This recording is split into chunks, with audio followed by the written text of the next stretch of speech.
Now we will take our standard deviation further into what's known as a normal distribution. So the standard deviation is measuring the dispersion in relation to a mean, while the normal distribution actually displays that data. And we'll talk about that definition. So normal distribution is the data that when graphed as a histogram or as a frequency polygon, it results in a symmetric distribution about the mean. And it produces what's known as a normal curve or a bell curve or a Gaussian curve. It's just a symmetrical curve that represents the normal distribution. And this is exactly what it looks like. So there's a few things in this that you do have to know. First off, this character is mu. It's a Greek letter for mu. What mu means is it is a population average. So mu is the average. It's your mean. Whereas your standard deviation is still your standard deviation. Your sigma is still your standard deviation. What this entire graph tells us is that on average, when things are normally distributed, on one side, so if you were to take mu and add one standard deviation, approximately 34% of the data should occur above that standard, or one standard deviation above that average. At the same time, 34% should be one standard deviation below that average. In between the 1 and 2 standard deviations should be approximately 13.15, or sorry, 13.5, sorry. Same thing here. So there's a few extra bits of information that I expect you to have committed to memory. Within one standard deviation of the mean, so if you just take 34 and 34, it's 68%. Within two standard deviations of the mean, if you add up all those percentages, it comes out as 95%. And three standard deviations,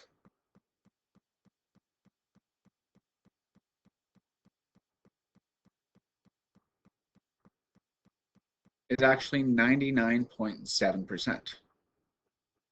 So what that overall means is that, so standard deviation is measuring the dispersion from the mean.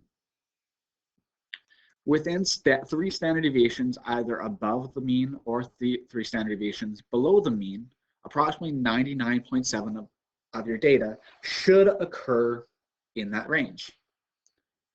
Now you'll notice that these two values are really blank. Most bell curves, and when you're talking about bell curves, they don't really go past three standard deviations because there's always going to be some kind of outlier. Even though this amount that is just above is absolutely 0.15% and this percent below is 0.15% as well, there are certainly going to be values and outliers that would be well below the mean. At the same time, there are going to be values that are going to be well above the mean. So there could be one that's actually 6 or 7 standard deviations. If you just say, because it looks like this, it looks like this would actually be 4 standard deviations above, you can't say that everything ends there. You can't. You can't say that everything just ends at 4 standard deviations because there's always going to be some kind of outlier. So this is just kind of a general idea and a general outcome. Is in general, just 0.15% of the population is going to be above 3 standard deviations. Same time, 0.15% is going to be below that 3 standard deviations. My favorite example of this is actually talking about IQ. So intelligence quotient in humans well, actually most put it as your average as 100. The standard deviation though is actually 15. So meaning 34% of data should be between 100 and 115, which means 34% of the population should have an IQ between 100 and 115. At the same time, 34% of the data, 34% of humans should have an IQ between 85 and 100. Again, 100 is just the average. You're going to have 50% above, and you're going to have 50% below the average. That's kind of the idea behind what average means. Yeah, average mean.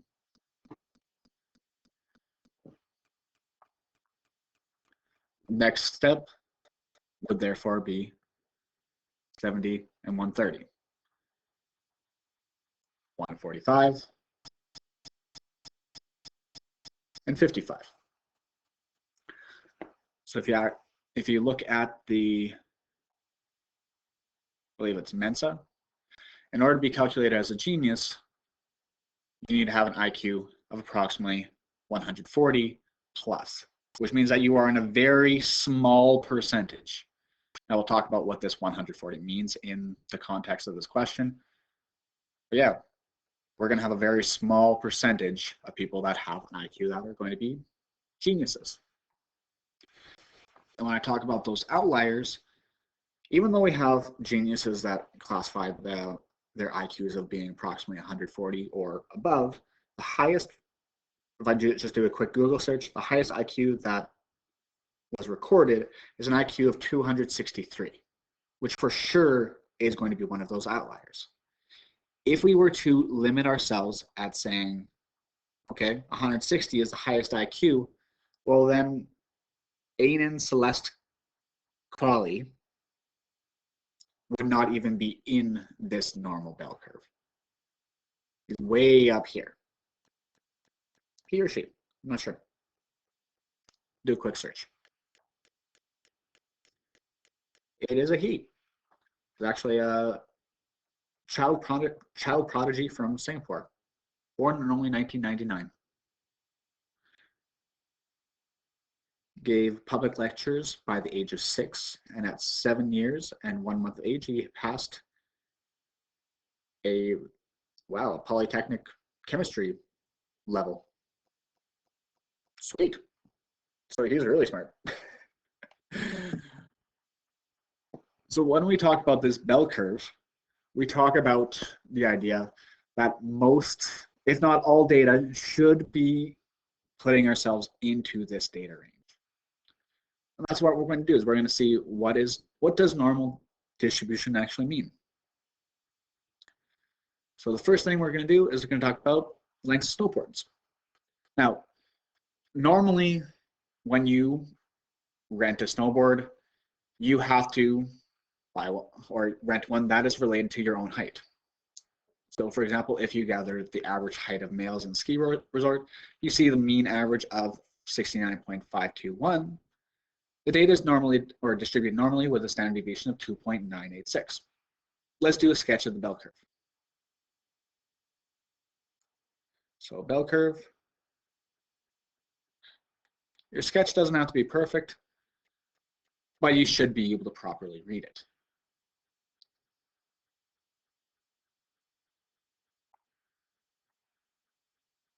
So it says that our average is 69.521. One standard deviation above, so mu, this would be mu plus 1 standard deviation. If we take our 69.521 and add our standard deviation of 2.986, we get 72.507. Our next step would be adding another standard deviation. So if I just add another 2.986 to that, you get 75.493. And the last one that I require you to do is 3 standard deviations. So if I add another 2.986, 78.479. Now, of course, if we go one way, we're going to have to go the other way. So if I take 69.521 and subtract the 2.986, you get a 66.535. So that would be mu subtracting 1 standard deviation. If I go one more, mu subtracting 2 standard deviations. So I subtract another 2.986, get 63.549. Oh, sorry. And one more standard deviation down.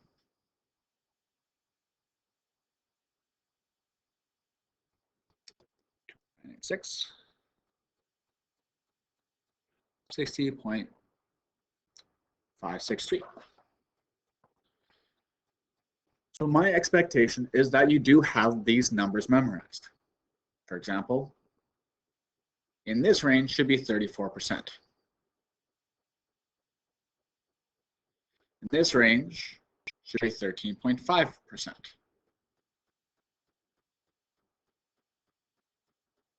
And in this one, 2.35%. I do encourage you to write down this one, and I do pretty much require you to do it.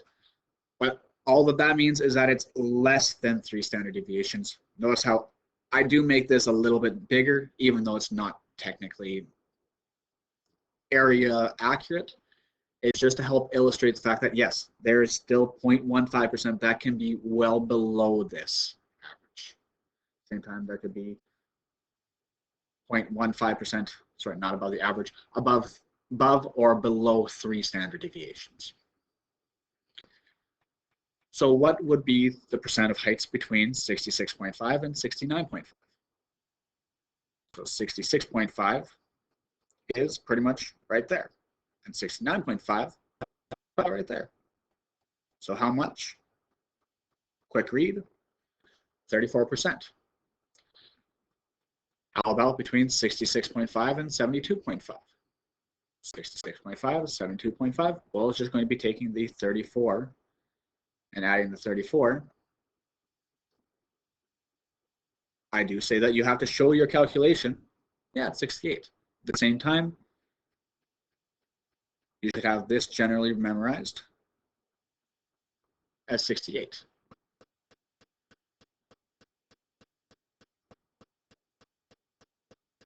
This range as 95%, and this range as 99.7%.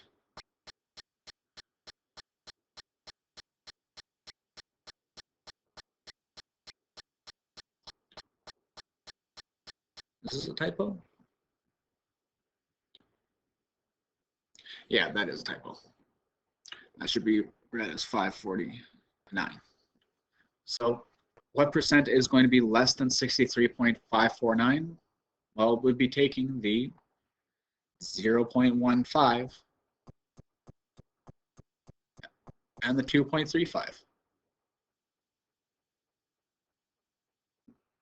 Meaning about 2.5% of the male population should have a height between that's under 63.549 inches. And there we go.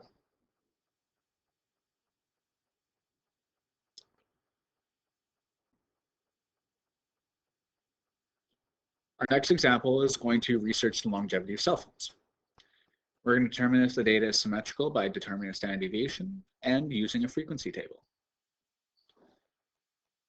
So the first thing we're going to do is let's calculate what our standard deviation is, which means we're going to have to use our information from last section. So I have to clear my data, second data, select my one variable stats, enter in my data. So I'll enter in all my data. I'm going to have to go one step at a time because I can't, it doesn't look like it's the nicest to try and identify a few different frequencies. Same time, I can absolutely see that there's at least two 1.7s. There's a couple 2.0s. So I'll enter everything in and see what we get. And it looks as I'm going through things, the maximum amount of data values that I can use in my calculator is actually 42. So I'm going to have to put in some frequencies here. So let's see, what do we have that are the same? So 1.7s, do a few quick ones. We can see that there's some 2.6s. There's actually quite a few of them. And identify whatever else is common.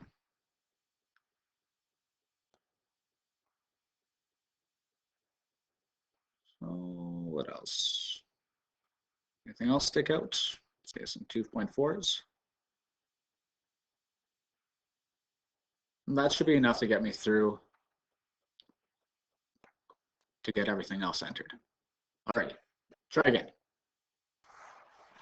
So as I do my calculations, yeah, I can have a maximum of 42. I've entered everything in. I've been able to enter in all 50 of my data values. My average is 2.526, and my standard deviation is 0.482. So now that we have this kind of information, let's put our information into our set. So let's create a frequency table. So the frequency table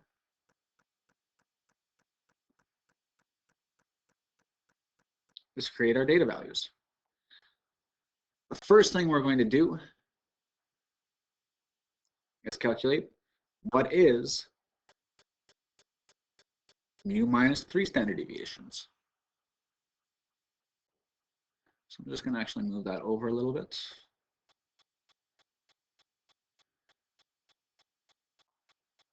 And at the same time, actually, let's just set up all of our intervals right here. 3, 2, 1, mu, 1. Actually, we're going to have to add one more in there.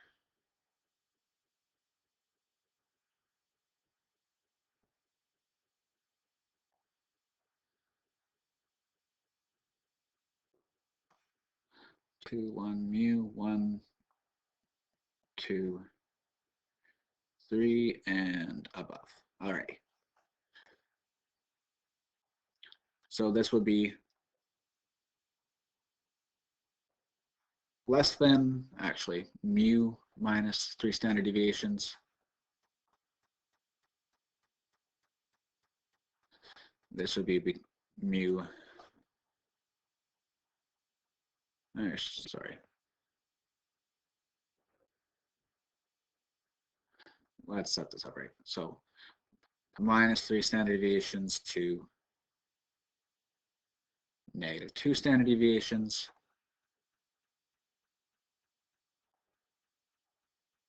Negative 2 standard deviations to negative 1 standard deviation. Negative 1 standard deviation to mu.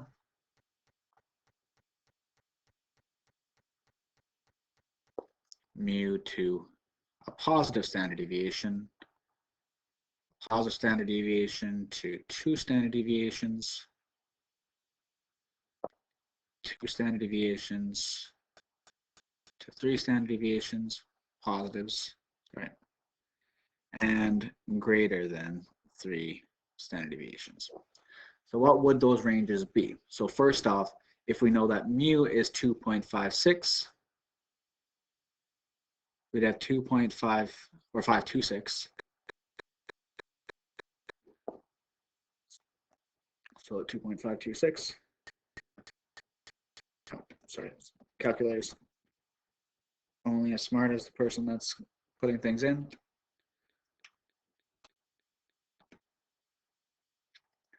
to 3.008.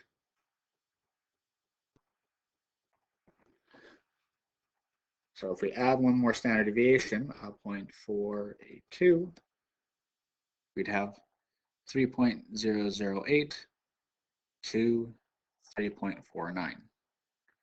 And we'd have 3.49, 2. So we have the 0.482, 3.972. We add one more standard deviation. Oh, I guess, sorry. Anything that's greater than 3.972. So I take my 2.526, subtract the standard deviation, 0.482. We'd have something between 2.044 to 2.526. That'll be our cap. 2.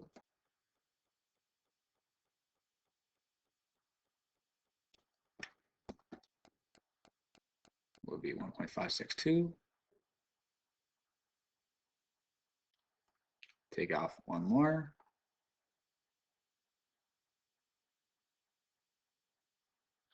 And there we have it. So our frequency will be going over here. So how often do each of these occur? Well, let's see. 2.0 would be in there. 2.4 would be there. 3.3, 1.7, 2.5. And I'll fill in the rest of our table. So our table looks like this. And our frequency, see, there's 0 there, there's 1 there, 7, 17, 18, 6, and 1. Oh, and 0. So we're going to use this data to help sketch a normal curve. Now, in order to sketch a normal curve, we're going to have to create some kind of frequency polygon. Or, more ideally, start with a histogram and go from there.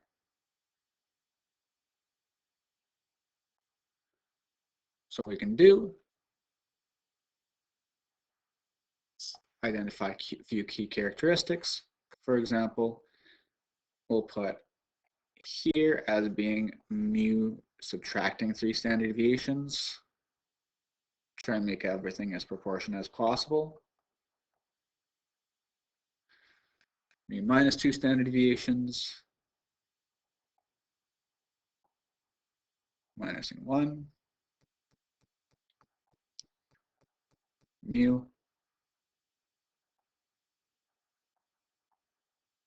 Adding standard deviation. Adding 2 standard deviations. 3 standard deviations. And therefore, we can go above. Say we have a maximum characteristic of 18. So if we put this at approximately 20, 10 would be about right there. There would be our 0. We'll have to do some slight approximates. 5, 10. Alrighty. Now we can get into actually making our table. So in between, so less than 3 standard deviations says that there's 0. But greater in between 3 standard deviations and 2 standard deviations on the negative would be 1. So let's make 1 there. Then we'd have 7. So 7 would probably put us about right there. Of course, if we were using grid paper, this would work out a lot nicer. You'd have 17.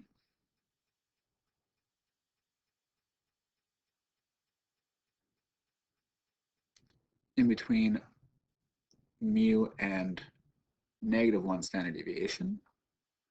And 18. Oh,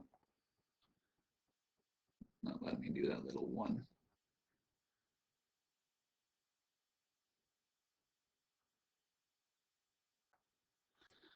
between the positive standard deviation, 6 for our next one,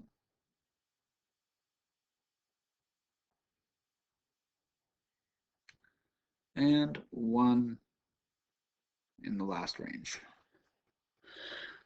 So you'll kind of see, if we were to make a frequency polygon, we connect our midpoints.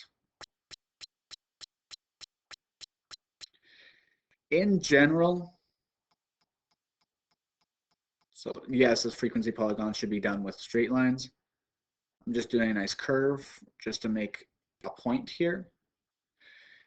Overall, it does kind of look like a normal curve. So it's not too bad. At the same time, we can do a few calculations.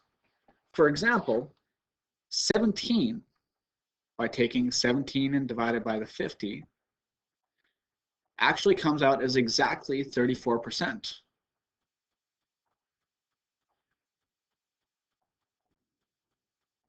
Which is exactly what it should be. 18 out of 50, though, is 36%.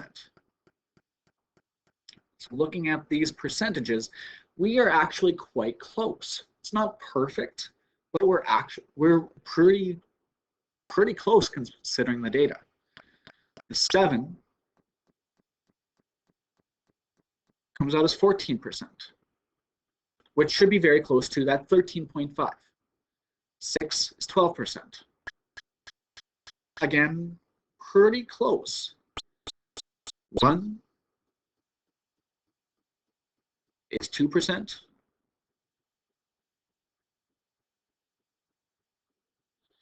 And if we remember, again, I'll draw the curve over here.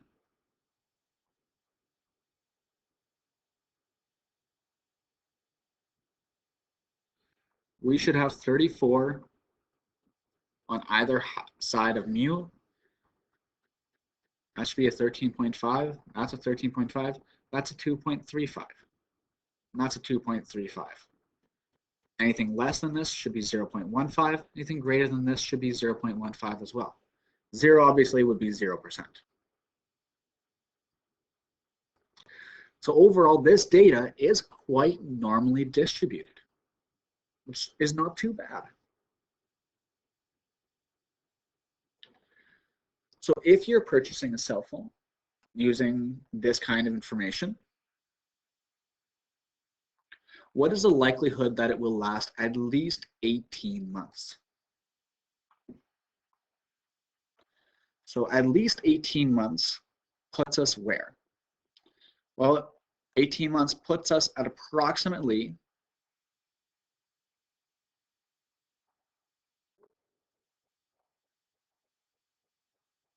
1.5 years.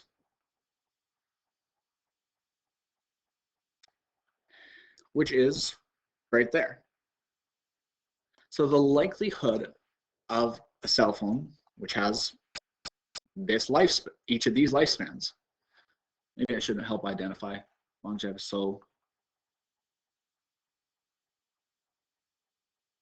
lifespan.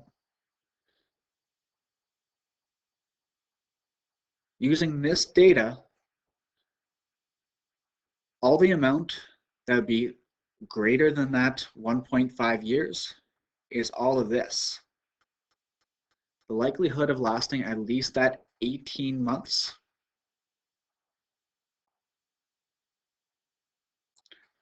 actually comes out as 98%.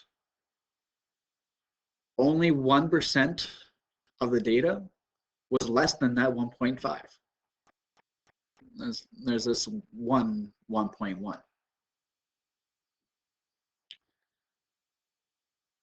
Of course, looking at it, it approximately, if it was completely normally distributed, there'd be 2.5% that would have failed. 97.5% is the likelihood if it was normally distributed. So 98% using our data, 97.5% using a normal curve. 98%, because it's saying using cell phone above, yeah, 98% would be good. All right. Now you should be able to go have some fun.